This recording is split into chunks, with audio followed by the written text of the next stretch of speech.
Good afternoon, everyone. Thanks for joining us today. We are going to give everyone just another minute to jump on, but while we wait, we would love to know from you what has been a key takeaway from this webinar series. We're now at the final webinar of this series. So what's a key takeaway? Is there anything that you still want to know? So let us know in the chat box, and be sure when you're writing your answer in the chat box to respond to all panelists and attendees. You actually have to kind of manually check that so that others can see your responses. But yeah, while we wait another minute for folks to hop on, just let us know what's a key takeaway from the webinar series, and is there anything you still want to know? And we'll get started soon.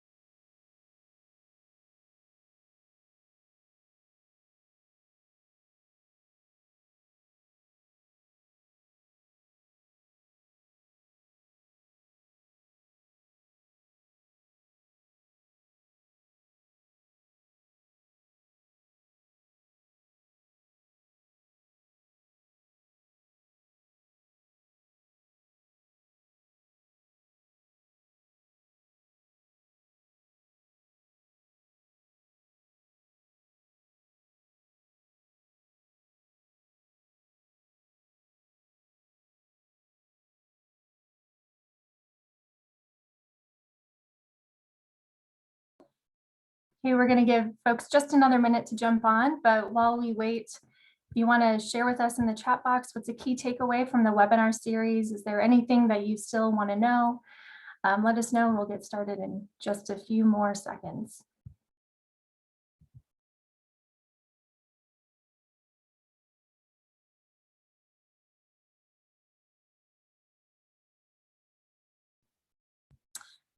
Okay, well, I think we're going to go ahead and get started. So hello, thank you for joining us today.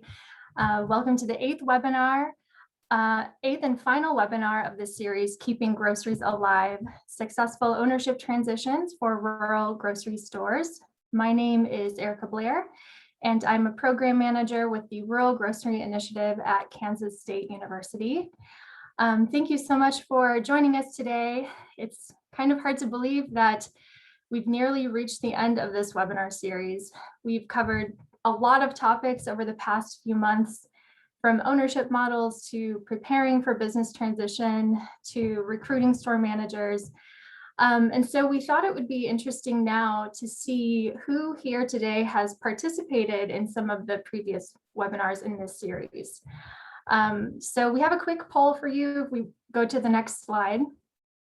If you just want to take a few seconds to fill that out, what webinars have you attended? I'll give you just a few seconds.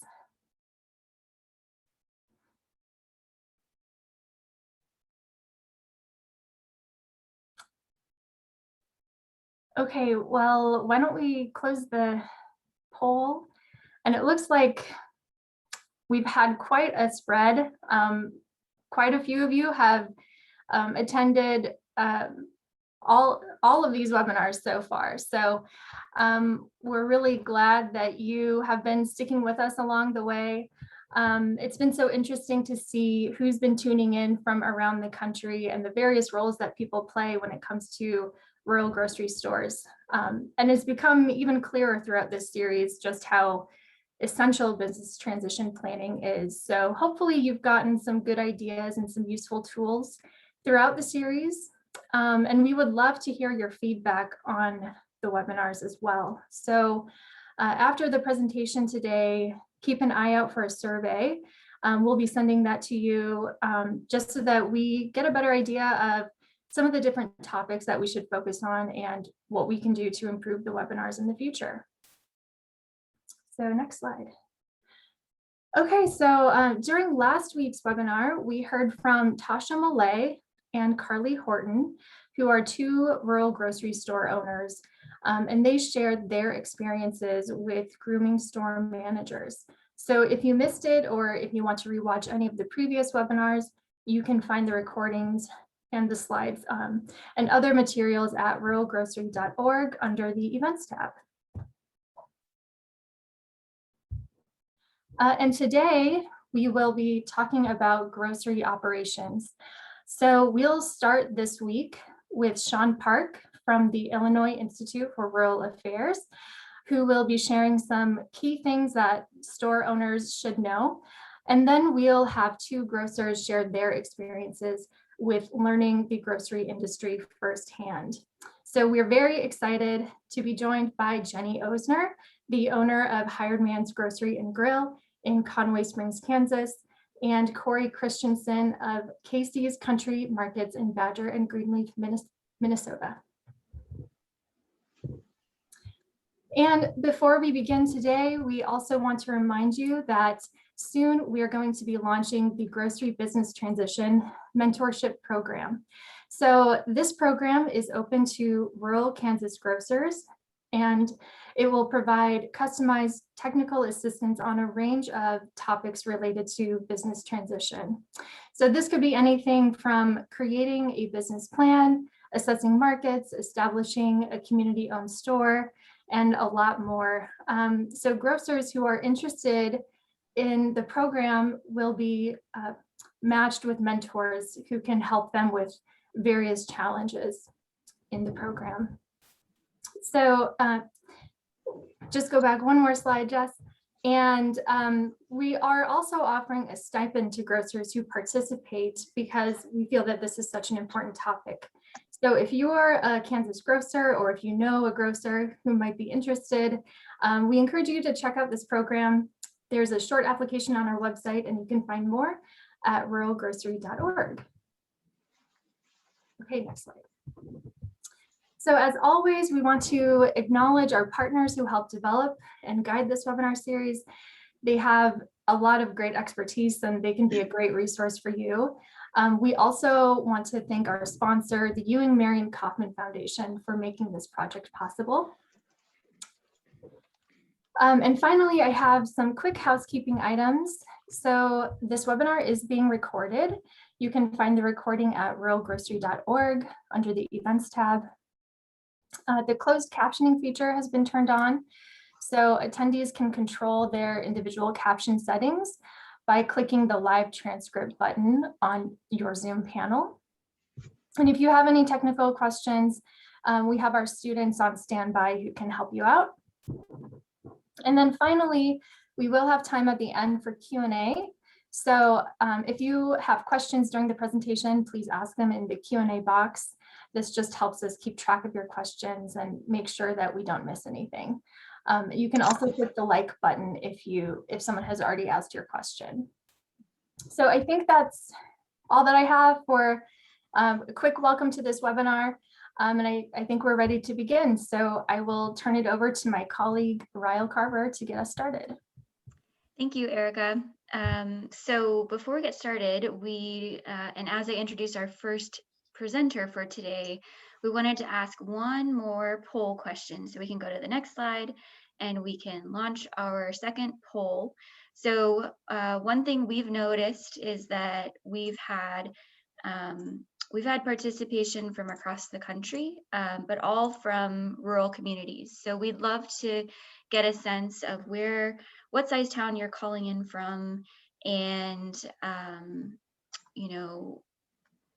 if you're not calling in from a smaller town, maybe you are working with a small town, so you could respond and talk about the small town that you are working with. So as you're responding to that, I will go ahead and introduce our first speaker, and then we'll come back and look at the results. So today we have Sean Park from the Illinois Institute of Rural Affairs, and you may recognize his name because we've highlighted a few of his rural grocery projects that he's worked on in Illinois, and that are really great examples. We've talked about a few of those in our previous webinars. Sean has a breadth of experience within the grocery industry, and he'll tell you a little more about that in a few minutes. Today, he's going to talk through a few key areas of grocery store operations that need to be considered during a business transition and when you are first kind of getting familiar with a grocery store. So one thing we've noticed is that the size of the community that a rural grocery store is in can be a determining factor when you're making some of the decisions related to distribution, product mix, layout. And so it's interesting to see what size communities we have here. We've got mainly in that 500 to 2,500 range, which is exactly the type of stores that the Rural Grocery Initiative works with. But we do have a smattering of folks from across this range. So even some in that greater than 50,000. So it's interesting to see how this can apply to all sorts of communities. So I'm going to stop our poll and go ahead and ask Sean to take over from here. I think he's got a lot of great information to share. Sean, take it away. Okay, thanks, Rob. Yeah, so a little bit about me, if you want to go to the next slide there. Yeah, so my background is in economics, studied and taught business development, micro and macroeconomics, and currently I teach community development leadership at Western Illinois University. For 10 years, I owned my own rural grocery store, so I've kind of been in that situation. It's a difficult one sometimes. 7 years I worked for corporate Walgreens retail operations, so learned a little bit about how corporations do their thing. And then I worked as an SBDC advisor for a while with rural entrepreneurs. I currently work for the Illinois Institute for Rural Affairs, so quite often, well, almost always what I do is in smaller communities. We have worked in Chicago and East St. Louis, but most of it's very rural. 4 years I've been the program manager for the Illinois Co-op Development Center, and we have a program. It was interesting to see who was actually here today and what communities they were from. Our program on rural fresh markets kind of focuses on that much smaller town and how to get the best practices that give them the best shot to be successful.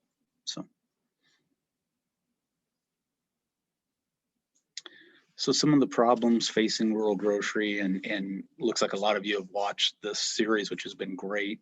So a lot of this has already been mentioned, but just kind of backing up, it's difficult to bring in a brand new store or to bring in an entrepreneur to create a grocery store because of the low profit margin that's there. Startup cost isn't cheap.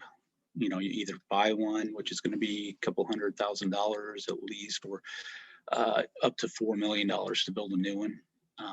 We have a shrinking population in rural America. It's shrinking in some of our towns, but it's really a redistribution. They're moving to what I would still consider a rural community, what the USDA considers a rural community, in that 15 to 40, 50,000 people range.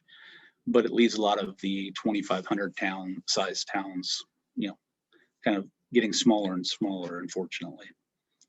And a lot of the buildings in those towns are very dated. So when we talk about repurposing those, it is difficult. The buildings are from the 70s. A lot of times the equipment are from the 1970s, and they're really not energy efficient. And then lastly, distribution out there. It can either be expensive or in some places, I know in the Dakotas, my colleague Lori Sapow has been working there, and it's difficult to even get distribution at all to some of those towns. So we thought we'd talk about distribution. A lot of the other things have been addressed throughout this series, which is great. There were two parts we thought we'd talk about: distribution, which is a difficult issue to get around for a small community starting, and then a little bit about how you know if you're on the right track once you're open. So it's a problem for all rural access. We've talked a lot about food boxes during COVID, but food banks, if they're in your small town, those folks have to travel to a larger town to bring it to you. There's no delivery out there in most cases. And it's the same thing when you're trying to supply a grocery store. There's not a lot of options. If you're large enough and you have a grocery distributor delivering directly to you, they do give you a lot of support. So they can help you with your price changes, your marketing, so you may get your advertising from them, equipment purchases, store design, just all kinds of things.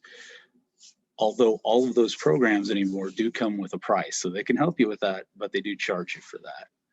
There's relatively high minimum order on a lot of those. So they may have a $10,000 minimum order, and you may not sell that much in a week or two. So it can be a little daunting. And then a lot of times there's a security deposit.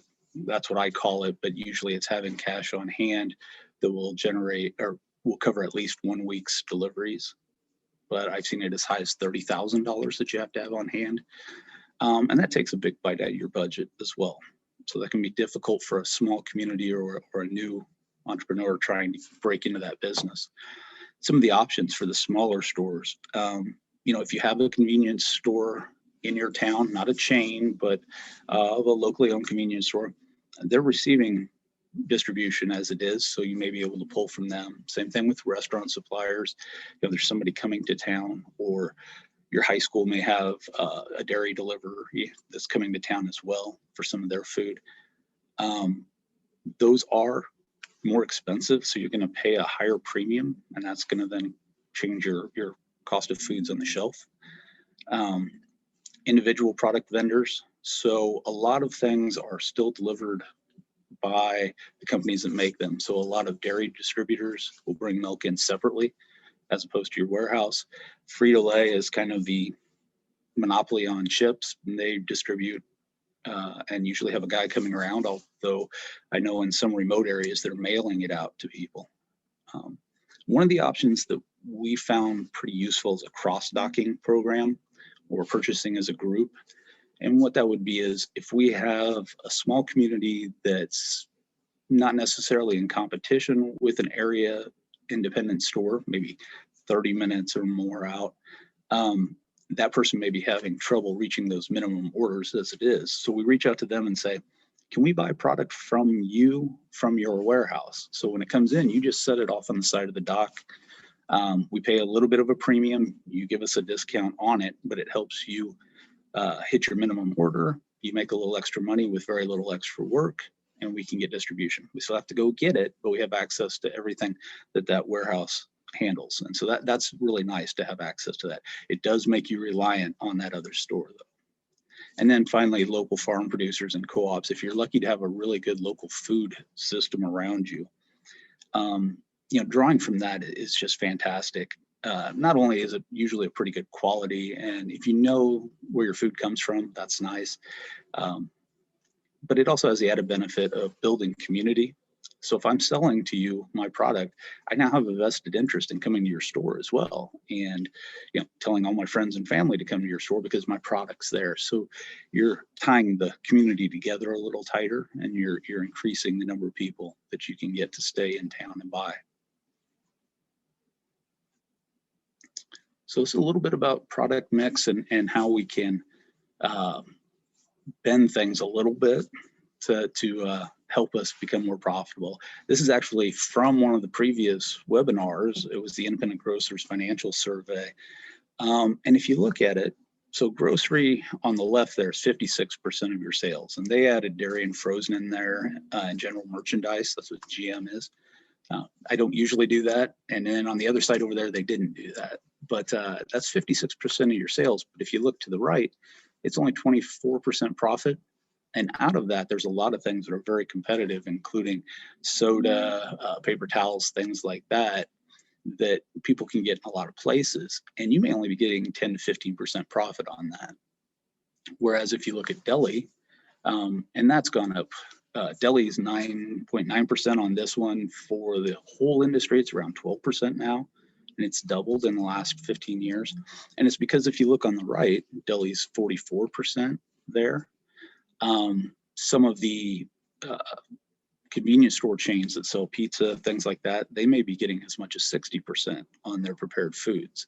So you can see how that would really change our store's overall profitability if we lean into some of those prepared foods.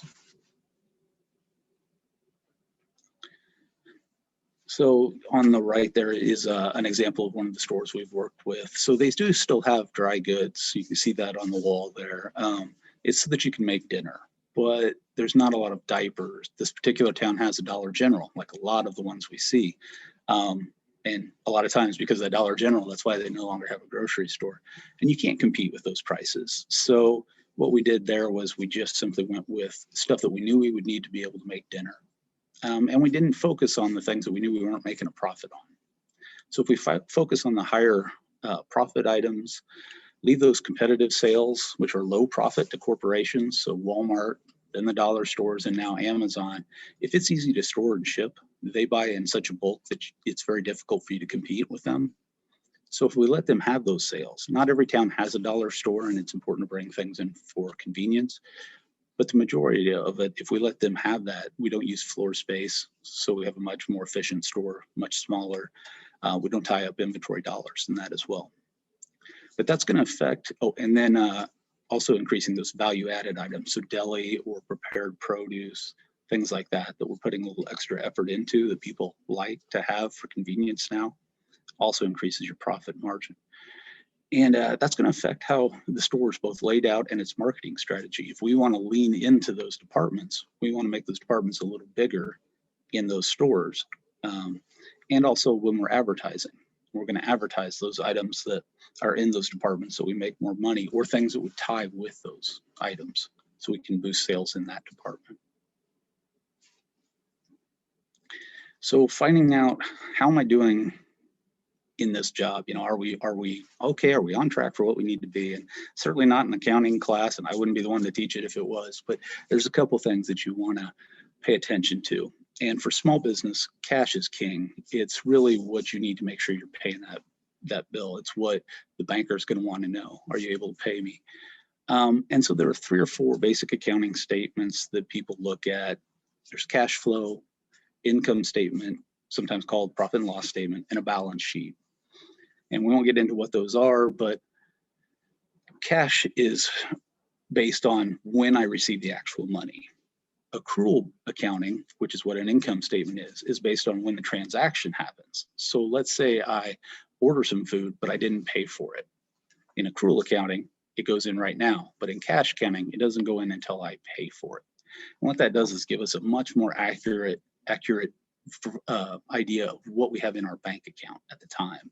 And I think for new entrepreneurs and for small businesses, that's really, really important. If you don't have the deep pockets, you've got to worry about what's in that account. Another thing that trips people up a lot is their markup versus gross profit, and they're used interchangeably a lot. And in grocery, gross profit quite often is just your cost of goods subtracted from your revenue, whatever you sold. In other industries, it includes a lot of laid-in cost and what it took to get that product. But in this industry, it's usually just cost of goods minus revenue. So let's say I bought something for 75 cents. I'm going to sell it for $1. I'm marking it up a quarter of, 1 quarter in money terms, 25 cents, marking it up a third. But my gross profit out of that $1 is going to be 25%. So 25 cents. So I think that trips up a lot of folks. And just so you're on the same page when you're discussing it with an accountant or a banker, these are the differences. Okay. And what do we want to look at? When you're looking at that cash flow, there are 3 things that are really happening, right? We've got money coming in, our sales. A lot of times people want to add sales tax in there. You really don't want to do that. That kind of muddies the water. It's money that you take in, but then you turn around and give back to the state, assuming your state has sales tax. Not all of them do. So what you want to look at there is if I don't have those sales that I projected, and that's where that cash flow comes from. It's a recipe going forward as to how this should make sense and be profitable. So if I look at those sales and they're not where I thought they should be, one of the things I often like to look at is the advertising budget. Advertising is an item that a lot of people feel they can save money on. You don't see that return on investment right away. You want to cut that. And then down the road, you wonder why you're short on sales. Happens all the time, happened to me too. You think, well, they know I'm here. Why do I keep advertising? I always tell people, Subway is there too, but that sandwich shop keeps advertising as well, just to be front of mind, Profit is the next part. What's the difference between what I bought it for and what I sold it for? So I want to look and see if my costs have changed from the guy that I'm buying it from. That's important. And then also another issue is shrink. It's not as big a problem in small communities, but shrink is your theft or your spoilage. So if I don't really have a lot of experience ordering and I'm ordering meat or produce, I may be over ordering and throwing away a lot of things, and that would include shrink, and that reduces my profit. And then the last thing is the money going out. So we have money coming in, we have the profit from it, now our money going out. There's two types of expenses. There's our fixed and our variable. By definition, fixed is anything I can't change within a year, usually. So for instance, my rent, some of my financing, maybe, things like that.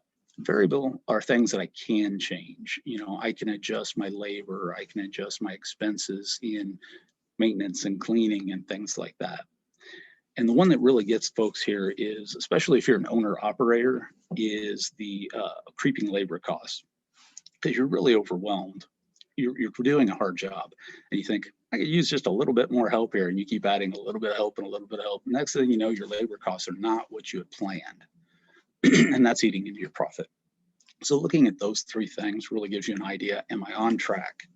Now you might ask, where do I get this cash flow from, and how do I know what's going on, this recipe for success? That's where your small business development center comes in, or sometimes a bank will help you with that. But it's also a part of a good feasibility study. It's going to tell you ahead of time what we think are going to be the sales and what we're planning to be our expenses. That's a really great recipe to follow. So you look at that, and that's where you get these numbers from. And it helps to have a pro take care of you ahead of time. Big fan of the small business development centers. I think that they're great, and most of them are absolutely free for help. So the other thing about that roadmap is you use it to predict your bank account, not the other way around. A lot of people will get that from somebody from a small business development center, use it to get their loan, and then it goes on the shelf and it's dusty and nobody looks at it. And you actually need that ahead of time. That needs to be your guidebook. It's great to go back and you can look and see why things didn't work, but it's much easier to make sure you're on track before it happens. So it's important to use that ahead of time. And there are a lot of great places, like I said, small business development centers, lots of places, food co-op initiative, places like that can help, and they have templates on their website. But getting a professional to look at it and give you an outside perspective helps as well. So. All right, thank you, Sean. That was excellent. That was a great way to set the context for this this topic. And now we're going to move into the section of the webinar where we will hear from our two rural grocers.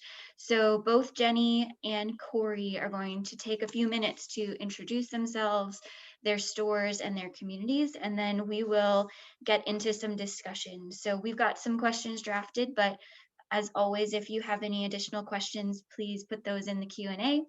And at this time, I will hand it over to Jenny, and we'll hear about Hired Man's Grocery. Okay, I just wanted to start off by giving you just a brief introduction about who we are and where we are and kind of our little story. It's pretty unique and one that you probably don't hear about from a lot of different people. Next slide, please. Hey, Jenny, your sound is a little fuzzy. I wonder if you just need to unplug and replug your headphones or move something around. You sounded very clear earlier, so I don't know what changed. Oh, how's that? I think that's better. Okay. Yes. So really the first thing I want to introduce you to is our staff. So we're a really small store, but we employ usually between 25 to 30 people in general. But you have to keep in mind some of the people we have work 4 hours every other week for us because they're high school kids, and so they're working on the weekends and different things. To tell you a little bit more about who we are, next slide, we're located in what's called Conway Springs, Kansas.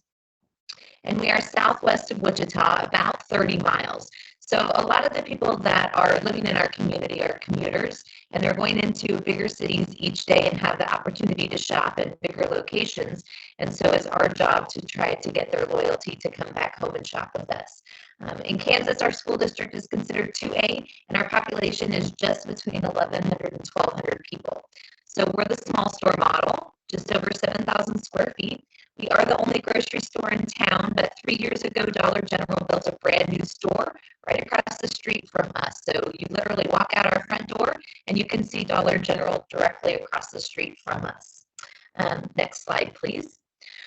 We are in a unique situation because we actually built our store from the ground up. So we purchased land just on the outskirts of town, and we were able to build our store ourselves from the ground up. Now, when I say build our stores ourselves, that's literally what we did. I'm lucky enough that my brother-in-law is a contractor. I have an uncle that's a plumber. My cousin is an electrician.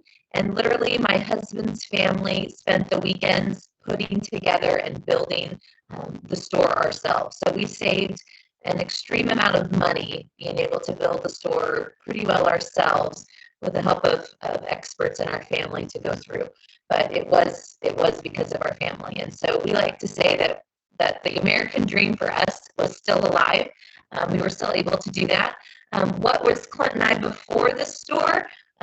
We had no grocery experience whatsoever. So we had a small market on Main Street that was closing down, and our community needed a store.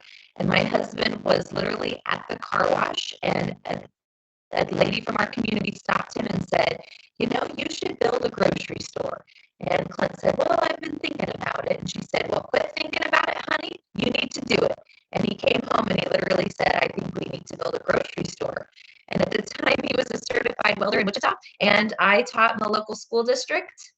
And we ended up changing what we did, and we ended up opening our grocery store in July of 2008. Next slide, please.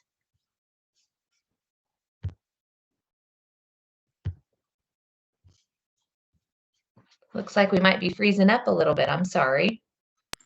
Okay, and then to find out what we needed to do is to see who could open the grocery store and how we could get there. So we needed our game plan. I would recommend that the first thing you needed to do is to find a distributor. And so AWG would be our distributor. I'm still seeing a little fuzziness. Can you hear me? Yes, Jenny, we can hear you. We turned your video off because your sound was a little fuzzy, but now the sound is better. So, all right. So that seemed to help. But are you having trouble seeing the video or seeing? No, I'm doing just fine. I just wanted to make sure that people could hear. Okay. Yeah. And so we ended up, so our biggest thing is who can we get groceries from? And so I would say the biggest thing before you go through is you have to be able to get groceries to your area. And so we ended up going with a group called Affiliated Foods Midwest, which was later put together with Associated Wholesaler Grocers. So we are now a member of AWG. We come out of Oklahoma City, even though corporate office is in Kansas City and they have quite a few hubs across the country. A very good distributor for us.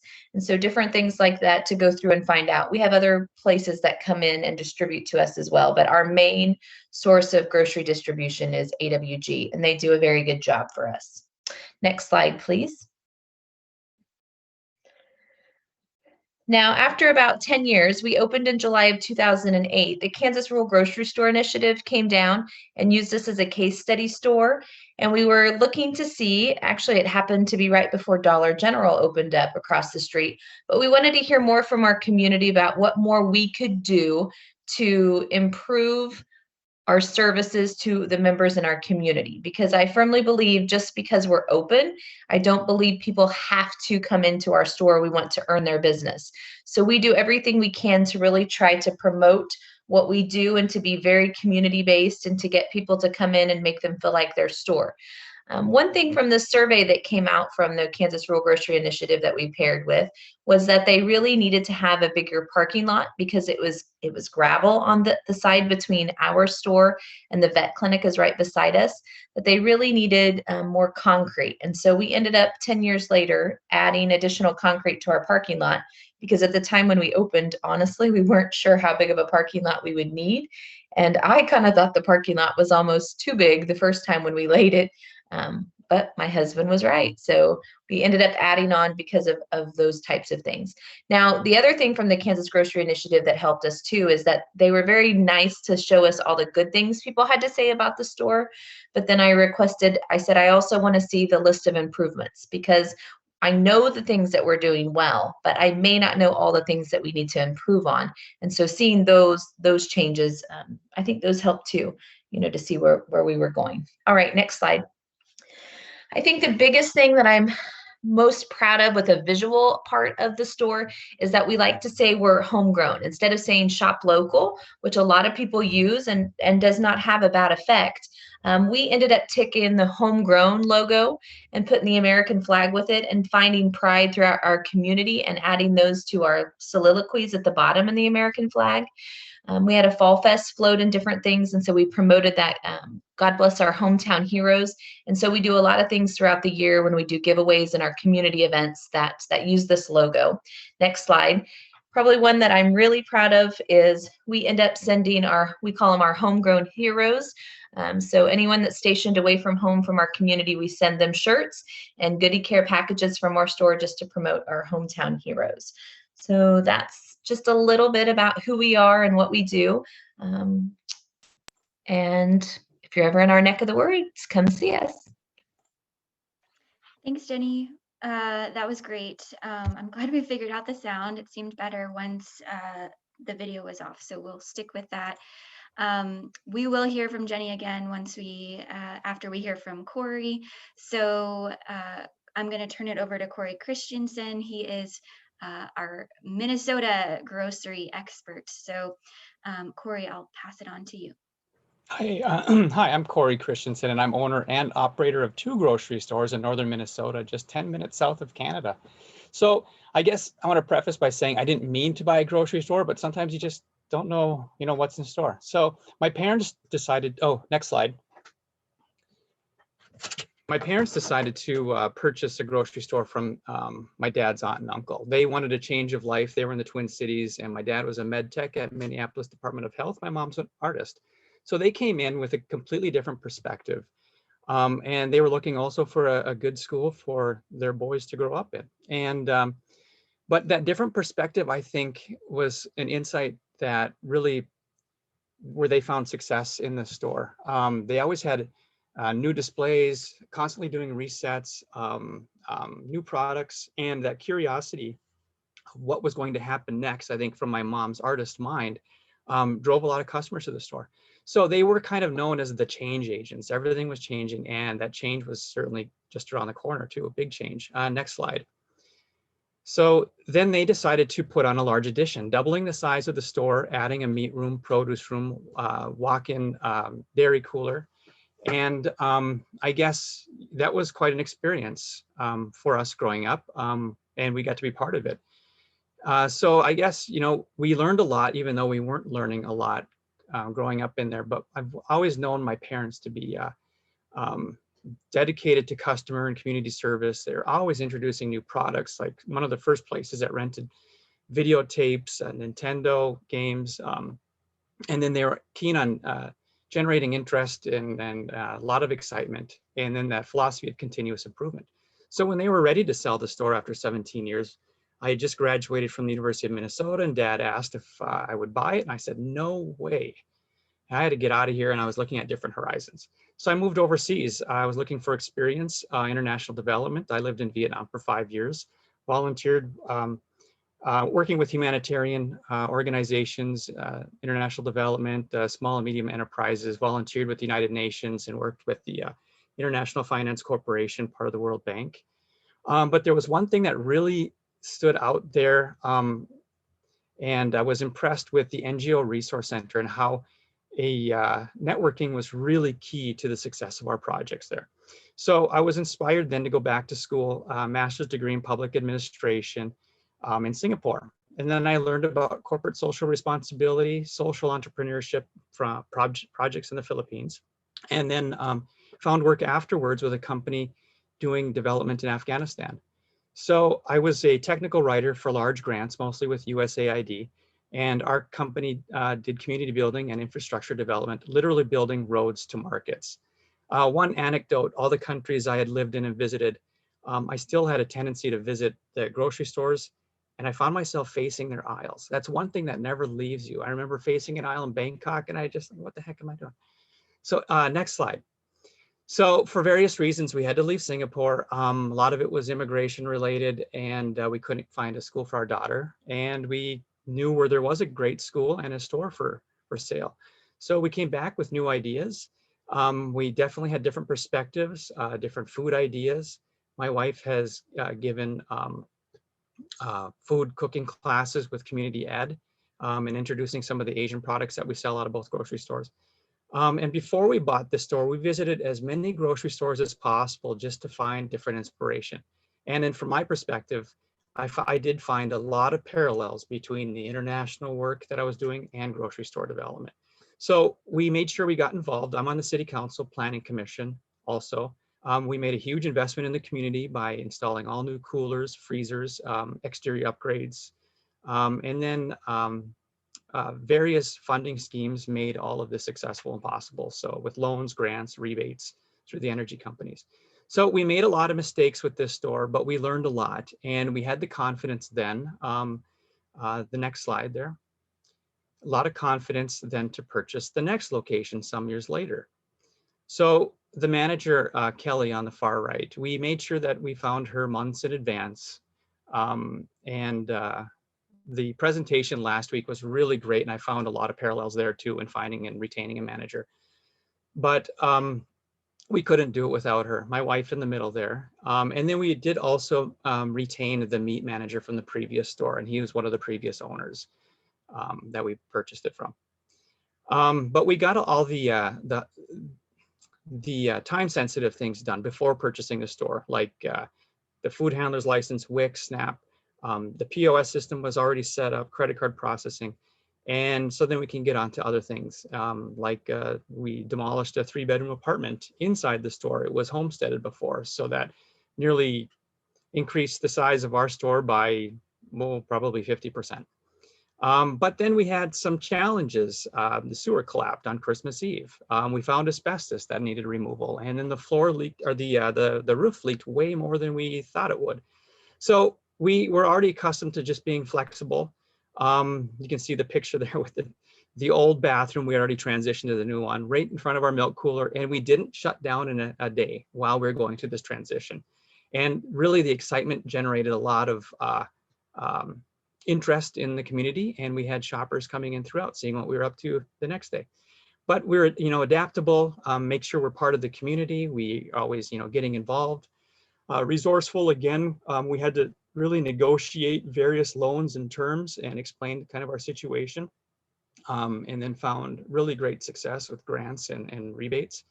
We're very aggressive, trying new things. We do hold many focus groups up front with our customers, and we bring in new products, and we're doing resets, and then resilience, so if this year hasn't taught us anything, it's just to be resilient. And all of the previous characteristics, and then engagement in the community really offers the protection. Next slide. But we really strive to become that destination by making an investment, looking for the energy upgrades, equipment upgrades, and then finding what makes us unique, like the cooking classes, new products, maybe a fresh coat of paint, lighting, the carpet story and tile. That generated so much interest. People came from all over the place, even different grocery stores, to see what we had put in, and we had to ask the installers for their business cards. So I think they ended up being booked now 2 years out, not just because of us, but I think we generated a lot of interest in them. And then the personalities, I think that's the biggest thing, characteristic that we retain, that we can compete against the box stores. Next slide. But then I also try to do my best to also become a resource for others, or by testifying at the state capitol on behalf of rural independent grocers, advocating for continued expanded funding resources for equipment upgrades for grocers, going to the National Rural Grocer Summit at Kansas State, and then accepting invitation with the U of M to to meet Kansas State and Iowa State in Ames on discussion of rural grocers, and then providing my perspectives to the U of M Extension Service for their report. So yeah, we just try to engage in every way we can, and that's how we find success in our communities.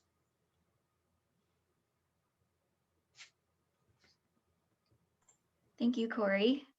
Appreciate that introduction to your store. And we are going to now transition into a discussion with Corey and Jenny.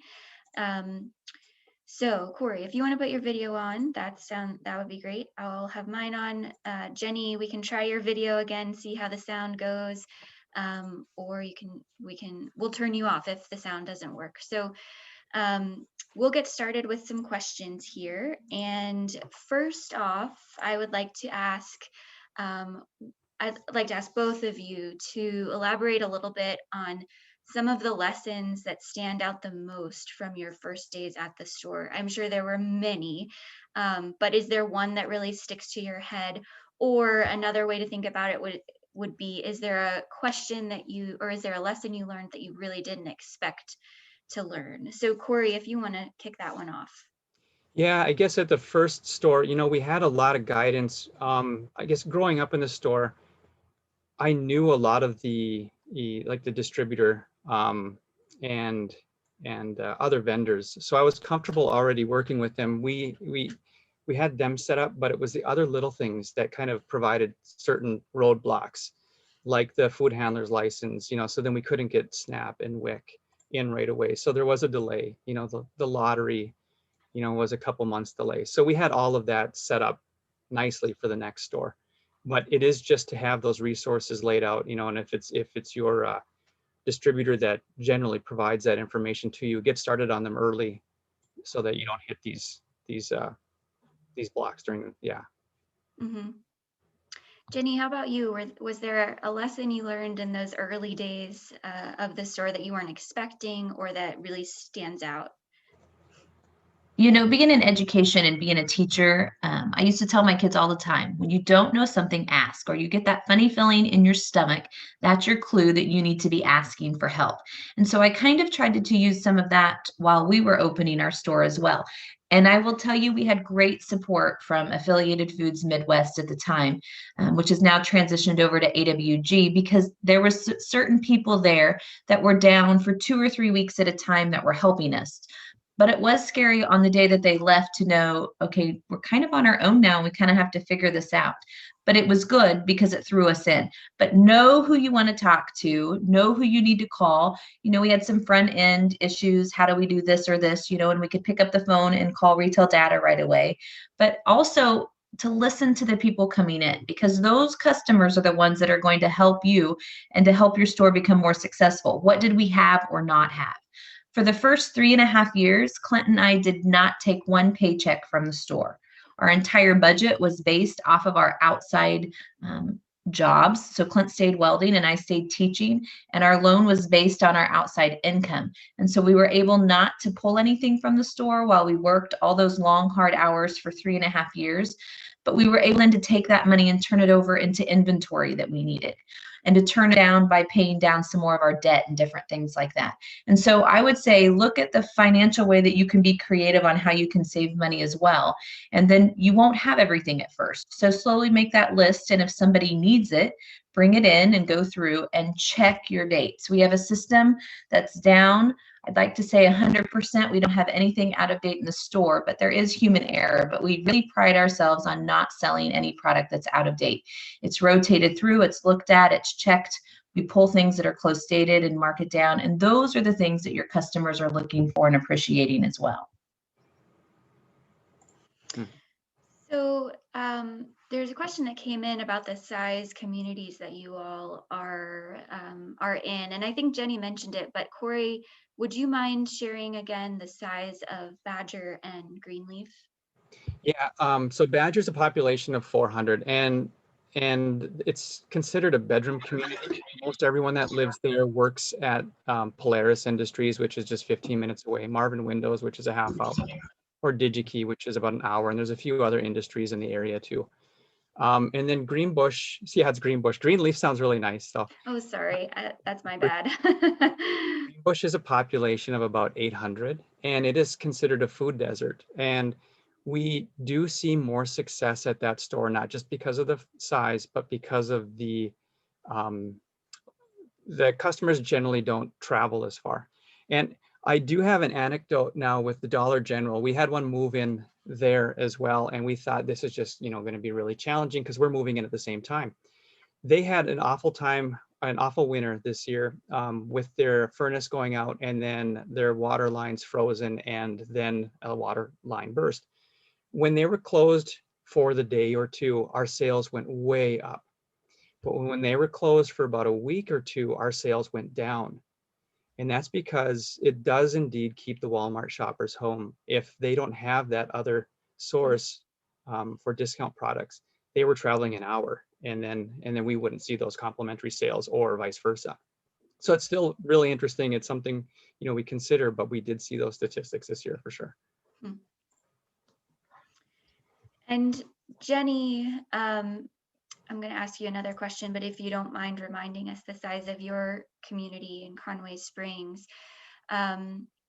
Both of you, Jenny and Corey, have talked about reaching out to your distributors, but also reaching out to other stores. So Jenny, first, what's the size of your community? And then where do you go outside of the distributor? Where do you go to get more information if you're trying to tackle a new project, or if there's something you just don't know? I know you mentioned earlier that that's something you're not afraid to do, is ask the question. So who are some of your resources that you reach out to? So Conway Springs is a population of 1,200. And I'm one of those people that I'm okay to admit what I don't know. There are things that I do know, but there's a lot of things that I don't know. And so I'm okay to say, I'm not sure how this works. And so we did a lot of visiting of stores and talking to different managers or owners of different places. My kids have been in high school and they've now gone off to college, but while they were playing different places, tennis meets or different things, track meets that we could go, we would stop and we'd walk around and we would talk to different people. So you can get a lot of good ideas by talking to other grocers. In education, we always say there's no brand new idea out there. You find an idea and you create it and make it your own, and then you teach your kids that way. And it's the same, I think, can be true in the grocery industry. You find out what other people are doing well and you change that and make it your own, and then you create it to be successful in your store. But we have here at Wichita State University, there's a small business development group that I used a lot at the beginning. You can take a lot of free classes just to know, should I set my store up as a corporation or as an LLC? What's the advantages or disadvantages? And then you can talk with your accountants as well. They had a lot of different classes that way that I took because I felt like I didn't have enough knowledge in some things that I needed to educate myself. With AWG, they have different places that you can go, and they have different classes that you can take as well, or different meetings you can attend that I've done on that too. And I really just like to talk to the local people too as well. They usually have ideas as to who they can call, but call the state. I use the Kansas, we have Kansas Rural Development, that's out of K-State that I've called a lot. They've given me some great ideas. We just replaced our coolers and things.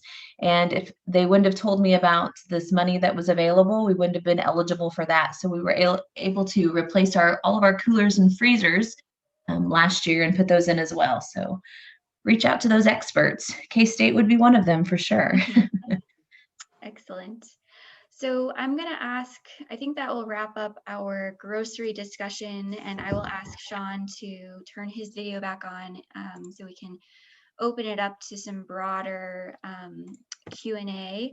But while we do that, there's one question that I'd like to ask of the grocers, and Sean, you might have something to add here too, but what advice would you give a brand new grocer that is sort of just getting into this? What advice would you give to that new rural grocer? Corey, you want to start that one? Yes, work for a grocer for a little bit before you start, if that's an option. I think so then you're not jumping in headfirst into the deep end and find out there's no water in the pool, and you might not really, find that it's something you'd be willing to do.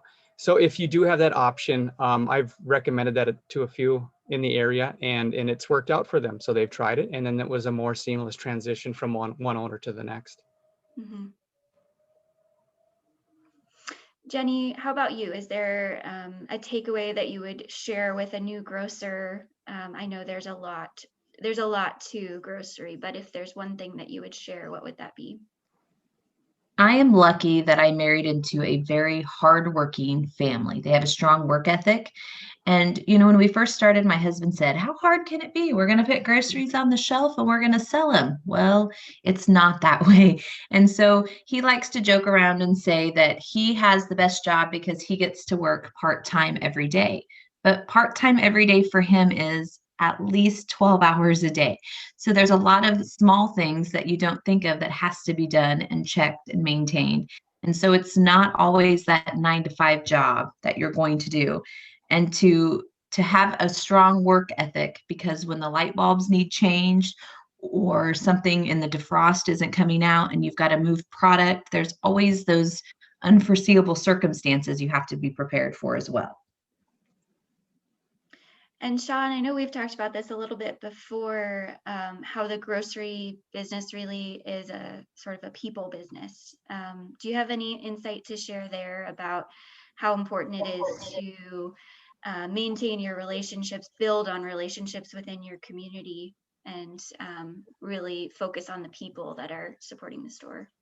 Yeah, that's huge. I came out of college studying economics, and I was surprised at how little of that actually transferred over to retail.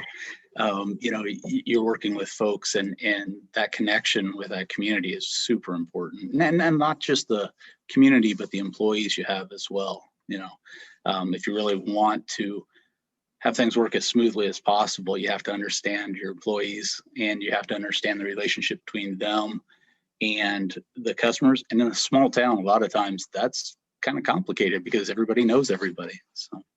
Mm-hmm, mm-hmm. So we've gotten a couple of technical questions here. So Jenny, I think this is towards you. There's a question about your system for checking on dates. You talked about how you were able to improve that system and not have anything out of date. Are you able to share kind of what that system looks like? Well, the biggest thing is when we stock. Of course, we have great stockers, but you always check the dates of things that are coming in. And so any new product that's coming in is rotated. I mean, that's, I think, more of a simplistic way that you can do it. But then when it comes to facing in different things, you've got to teach them how to face correctly. The other thing we do is every quarter, each employee is responsible for a section of the store, and anything that is close dated is written down. So the product plus the date of when it's going to go out, because it may be a slower mover and might not be touched if it's not something that comes in off of the truck as often. And then twice a week, that list is gone through. And hopefully when you get to it, if the list was made 2 months ago and something was going to be out of date in 2 months, hopefully by the time you get there, that product has already been moved and you don't have an issue. But unfortunately, that isn't always the case. And so then you're able to go and you're able to find that product and pull it right then before it's out of date. And that way we don't have anything on the shelf. But it is very systematic, and it is something that we have to invest a lot more time and money commitment to. But we feel like it's something that's very important for our store. Mm-hmm. And Corey, you talked a little bit about adding in new items to your product mix. So how did you kind of get to the point where you felt like you'd found a good mix of products that you were offering? What was that process of identifying the right mix of products? To begin with, we were just having visits, like I mentioned, the mini focus groups up front. We would select a few customers and always listen to maybe some suggestions coming in from them. But one of the conditions was, if we're going to move all the way back to Minnesota and to a small town, we were going to bring Southeast Asia with us. So we already knew that we were going to be putting in an Asian selection. And in order to move that, we would have to do cooking classes, and those have been hugely successful. And the amount of the different marinades we have for all the kinds of, different kinds of meats they've really complemented each other extremely well. And now during this COVID, we haven't had access to hardly any of that. So we've decided after our second vaccine, we'll be heading to Minneapolis, probably put 4 skids together, and we've got a backhaul truck that brings it up to us. So that is one of the things that we can't have, there's no cross docking options for that. We do have to go to the Asian warehouse and do all of our own order picking to get that done. So that is a challenge. Otherwise, we're through Mason Brothers, and they're very resourceful, but they just don't have access to the same products that we've gotten our customers to really grow to like. Mhm. Okay, well, thank you. I want to thank Corey and Jenny and Sean for your time today. This was really wonderful to hear from you all about your experiences in the grocery industry and learning how to run a grocery store. So we're going to wrap this up. I want to share that all of the recordings of the webinars in our webinar series are posted on our website. The recording today will be posted later on. And so please refer to those moving forward. There are additional materials, the slides and handouts that you can take a look at. And then we have so enjoyed connecting with you all over the last 2 months. This has been a fun adventure to walk through this process, and we look forward to staying connected. So thank you so much for joining us today, and take care.